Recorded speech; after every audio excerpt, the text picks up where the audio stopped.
Hi everyone, welcome to my session. चलते हैं हम चैप्टर नंबर 7 की तरफ। ठीक है। कल भाई टाइम नहीं मिल पाया, कल की वीडियो स्किप हो गई हमारी। उसके लिए मैं कल टुडे आने वाला कल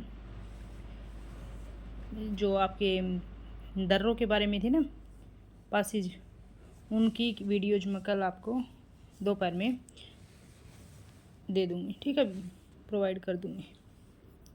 चलो करते हैं हम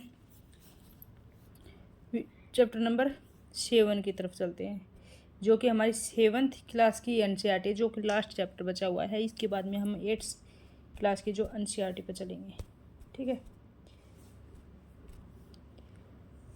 यानी कि जो हम पढ़ चुके हैं 5 नंबर जो अध्याय, उसमें क्या बताया गया था, पेड़ पौधे और जो पशुओं और मनुष्यों के जीवन के बारे में बताया गया था। यानी कि पृथ्वी पर ही जीवन संभव क्यों है। जल न हो तो क्या है, मवेशियों को चरने के लिए घास भी न होगी, फसलों को उगने के लिए जल न हो तो जीव जंतु भी नहीं रहेंगे, यानी कि उनका जीवन भी कठिन हो जाएगा। अब विश्व के उन स्थानों के बारे में पढ़ेंगे जहाँ लोग अत्यधिक कष्टकारी तापमान में भी जीना सीख चुके हैं, यानी कि जो रेगिस्तान है वहाँ पे भी जो लोग रहते हैं उनके बारे में। इनमें से कुछ स्थान आग की तरह हैं, गर्म भी है, और कुछ बर्फ़ की तरह क्या है, ठंडे भी हैं। ये विश्व के रेगिस्तान क्षेत्र कहलाते हैं, यानी कि जहाँ पे ज़्यादा ही बर्फ़ होती है वहाँ पे भी बारिश कम होती है, और पेड़ पौधों की जो वनस्पति है वो क्या है, विरल अवस्था में पाई जाती है। और जो जहाँ पे ज़्यादा गर्मी है वहाँ पे भी विरल अवस्था में पाई जाती है, इसलिए वे क्या कहलाते हैं, रेगिस्तान कहलाते हैं। शीत रेगिस्तान और जो गर्म रेगिस्तान। तापमान के जो आधार पर रेगिस्तान ठंडे और गर्म हो सकते हैं, और जहाँ कहीं भी थोड़ा बहुत जल उपलब्ध होता है तो वह कृषि करने के लिए लोग क्या करते हैं, बस जाते हैं। देखो इस साइड जो रेगिस्तान क्या होता है, यह एक सूक्ष्म प्रदेश है जिसकी जो विशेषताएं अत्यधिक उच्च और निम्न तापमान तथा विरल जनसंख्या पाई जाती है। विरल जनसंख्या वाले स्थान को क्या कहते हैं, जो कि रहने योग्य सूटेबल न हो, उसको रेगिस्तान के रूप में किया जाता है। इनको विश्व यानी कि जो गर्म रेगिस्तान सहारा के बारे में बात करते हैं। विश्व एवं अफ्रीका महाद्वीप के मानचित्र को देखिए, यानी कि जो दिखा रखा है ये रहा अफ्रीका महाद्वीप का मानचित्र, सहारा रेगिस्तान का है ये भी। उत्तर अफ्रीका के जो बड़े भूभाग पर फैले सहारा के रेगिस्तान का पता लगाओ। यह विश्व का सबसे बड़ा रेगिस्तान है। यहाँ लगभग कितने लाख वर्ग किलोमीटर में फैला हुआ है भाई, 8.54 लाख वर्ग किलोमीटर क्षेत्र में फैला हुआ है। ठीक है, जो भारत का क्षेत्रफल 32.8 लाख वर्ग किलोमीटर क्षेत्रफल है। भारत का क्षेत्रफल कितना, 32.8 है, ये कितने में फैला हुआ है, 8.54 लाख। ठीक है, सारा रेगिस्तान 11 देशों में से घिरा हुआ है। कौन कौन से देश हैं भाई, उनके बारे में देखते हैं, कई बार क्वेश्चन पूछ लेते हैं। एक अल्जीरिया है, चाड, मिस्र, लीबिया, माली, मोरितानिया, मोरक्को, नाइजर, सूडान, और जो ट्यूनीशिया और पश्चिमी सहारा। यानी कि इसके बारे में अच्छे से कर लेना भाई। देखो एक बार फिर से कर लेते हैं, ये क्वेश्चन कई बार पूछ लेते हैं, कौन सा जो देश है जो कि सारा रेगिस्तान के अंतर्गत नहीं आता। इसमें अल्जीरिया, चाड, मिस्र, लीबिया, माली, मारितानिया, मोरक्को, नाइजर, सूडान, ट्यूनीशिया और पश्चिम सहारा। ठीक है, इसमें से एक अदर दे देंगे और 3 इनमें से सेम दे देंगे, तो क्या नहीं के बारे में पूछ लेंगे, तो क्वेश्चन ज़्यादा डिफिकल्ट बन जाएगा ना, ऐसे ही घुमाते हैं। रेगिस्तान के बारे में जो सोचते समय आपके जो मस्तिष्क में तुरंत ही रेत का दृश्य बन उभरता है, परंतु सारा मरुस्थल जो बालू का विशाल परतों से ढका हुआ है, जो कि बालू की विशाल परतों से ढका हुआ है नहीं, वरन वहाँ बजरी के मैदान और नगन चट्टानी सतह वाले पत्थर पठार भी पाए जाते हैं। और छोटी जो चट्टानी सतह है वो वाले पत्थर जो उठे हुए क्या है, पठार भी पाए जाते हैं। उत्थित पठार यानी कि उठे हुए पठार हल्के फुल्के।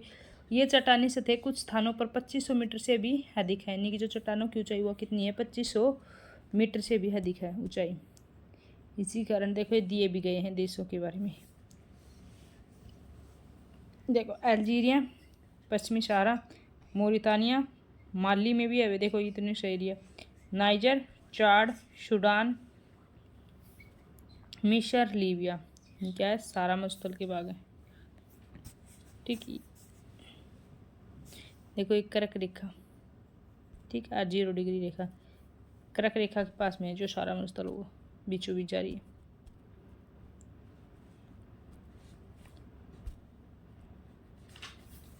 जलवायु के बारे में और पूछ लेते हैं। जलवायु पहले तो ये देख लेते हैं। सारा छल यानी कि सारा के अल्जीरिया क्षेत्र में जो त्रिपोली लीबिया के जो दक्षिणी भाग में स्थित है, यहाँ सबसे अधिक तापमान रहता है। 1922 में कितना गया था मापा? 57.7 डिग्री सेल्सियस दर्ज किया गया था। अब सारा की जो जलवायु कैसी रहती है उसके बारे में बात कर लेते हैं। लगभग तापमान का एवरेज कितना रहता है वो भी देख लेंगे भाई।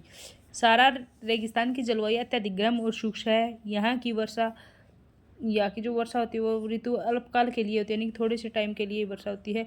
यह अधिकांश बादल रहित निर्मल होते हैं, बिना बादल और निर्मल होता है। यहाँ नमी संचय होने के अपेक्षा तेजी से वाष्पित हो जाती है। जब भी नमी होगी तो वो वाष्प में उड़ जाएगी, यानी कि धूप ज़्यादा ना तो वाष्प का रूप ले लेगी वो। दिन अविश्वसनीय रूप से गर्म होते हैं। दिन के समय तापमान कितना रहता है भाई? 50 डिग्री सेल्सियस रहता है। ठीक है, से भी ऊपर हो जाता है, यानी 57 दर्ज किया गया था तो 50 से भी ऊपर हो जाता है एवरेज तापमान है दिन का, जिससे रेत और नगन चट्टानें अत्यधिक गर्म हो जाती हैं। इससे तापमान जो इनका तापमान है उससे विकिरण क्या है? विकिरण होने से चारों तरफ सब कुछ क्या हो जाता है? गर्म हो जाता है, यानी कि जो जैसे सूर्य की किरणें पड़ेंगी जो विकिरण निकलेंगी ना तो क्या है, जो आसपास का एरिया वो भी बहुत ज़्यादा गर्म हो जाता है तरफ से। रातें अत्यधिक ठंडी होती हैं। रात के समय क्या है? सर्दी ज़्यादा होती है और तापमान गिरकर हिमांक बिंदु लगभग 0 डिग्री सेल्सियस तक पहुंच जाता है। नहीं, रात के समय जो तापमान होता है वो कितने हो जाता है भाई? 0 डिग्री सेल्सियस हो जाता है। देखो दिन के समय कितना चढ़ जाता है? 50 डिग्री। ठीक, जो प्राणी जात और वनस्पति और प्राणी क्या क्या पाई जाती है उसके बारे में और देखते हैं। जो सारा रेगिस्तान की वनस्पतियों में कैक्टस, खजूर के पेड़ और अकेसिया पाए जाते हैं। ये पेड़ ऐसे होते हैं जो भाई जो कम वर्षा में पनपते हैं। यहाँ कुछ स्थानों पर जो मरु उद्यान खजूर के पेड़ों से घिरे हरित द्वीप भी पाए जाते हैं। कुछ ऐसे स्थान भी है जहाँ पे भाई हल्का फुल्का टेम्परेचर में कमी देखी जाती है, तो वहाँ पे क्या पाए जाते हैं? पेड़ों से घिरे हरित द्वीप भी पाए जाते हैं। ठीक है, जो ऊँट, लक्कड़ बग्गा, सियार और लोमड़ी, बिच्छू और सांपों की विभिन्न जातियाँ और छिपकलियाँ यहाँ क्या है?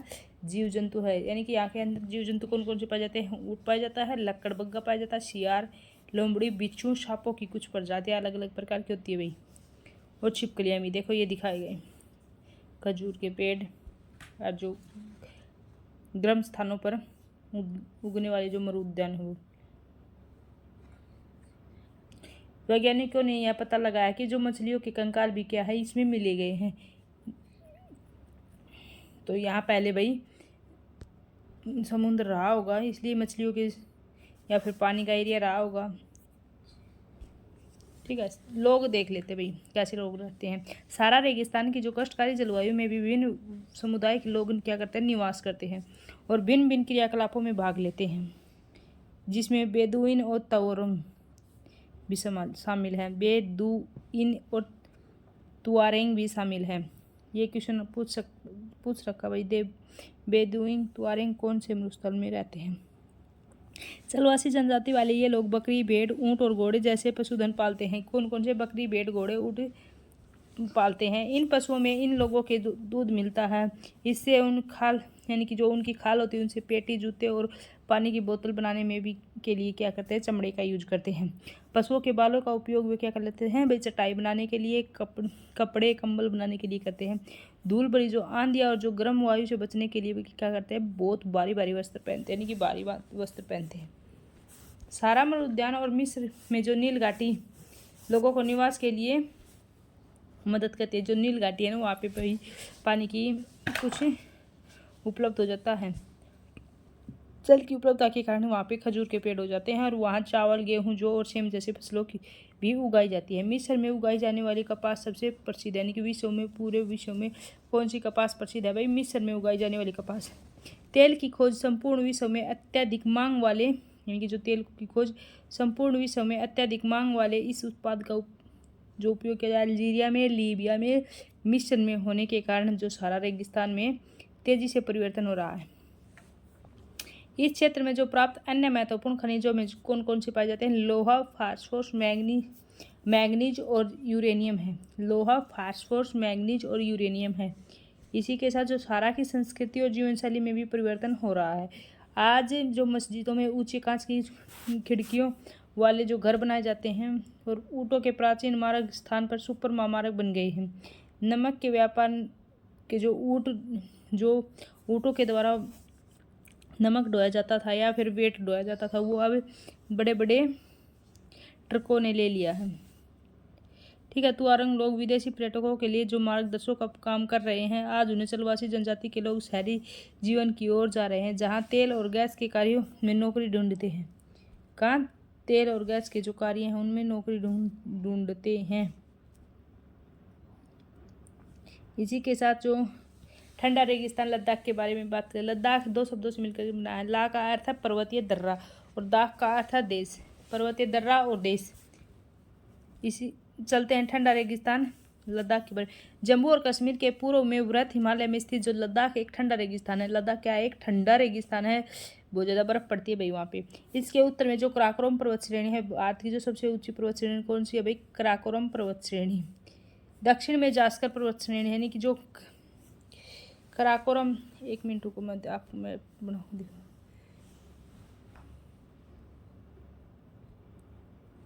ये आपका JNK है, ये वाला हिस्सा लद्दाख का है।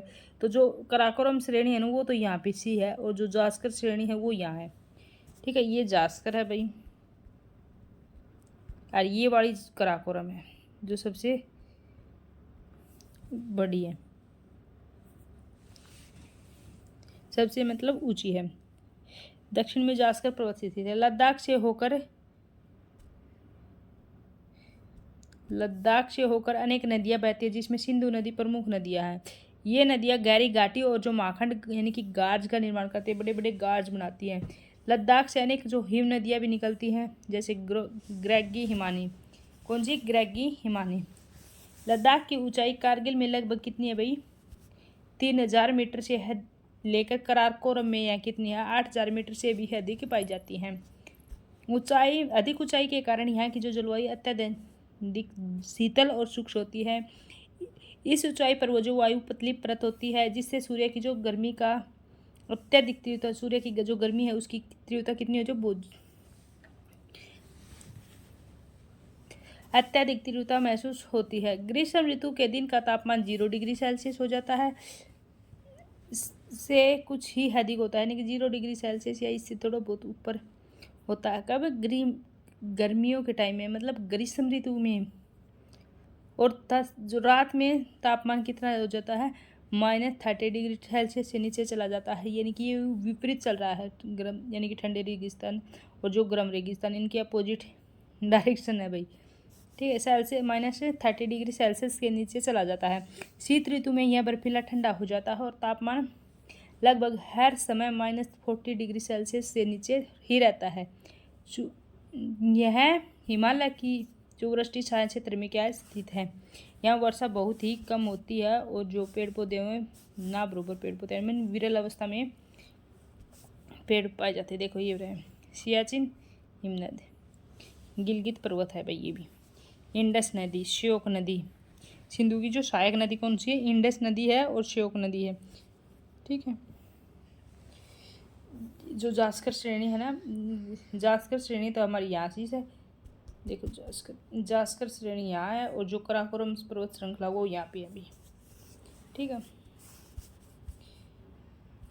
देखो ये दर्रे बता रखे। बारालाचाला दर्रा जम्मू कश्मीर के अंदर, जोजिला दर्रा, ये हम कल करेंगे भाई। दर्रों के बारे में सारी कंप्लीट एक वीडियो में, जितने भी इंडिया के अंदर दर्रे बनते हैं वे सारे दर्रे हम कंप्लीट कर लेंगे भाई। कौन कौन से दर्रे कौन कौन से देश को जोड़ रहे हैं, कहाँ से वे निकल रहे हैं। मुश्किल से 10 सेंटीमीटर प्रति वर्ष यहाँ क्षेत्र बर्फीली जो हवाओं और तेज चलने वाली जो सूर्य का ताप का अनुभव करता है। यह जानकर आपको आश्चर्य होगा कि यदि आप सूर्य की धूप में इस तरह बैठे हैं कि आपके पैर छाया में हो और जो हाफ शरीर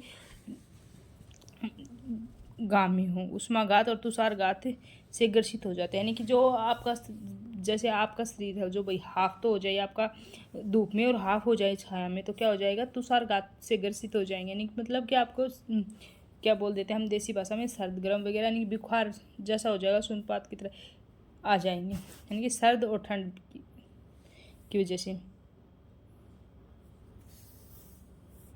यानी कि लद्दाख को क्या कहते हैं, खा पाचान भी कहते हैं, जिसका अर्थ होता है हिमभूमि। क्या कहते हैं, खा पाचान।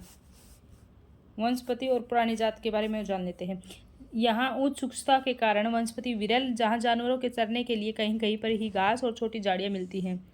घाटी में सरपत, विलो और पॉपुलर के उपवन देखे जाते हैं। कौन से? पॉपुलर के उपवन और विलो देखे जाते हैं। ग्रीष्म ऋतु में सेब, खुबानी और अखरोट जैसे पेड़ पल्लवित होते हैं। कौन कौन से पेड़ उगते हैं गर्मियों में? सेब, खुबानी और अखरोट जैसे पल्लवित होते हैं।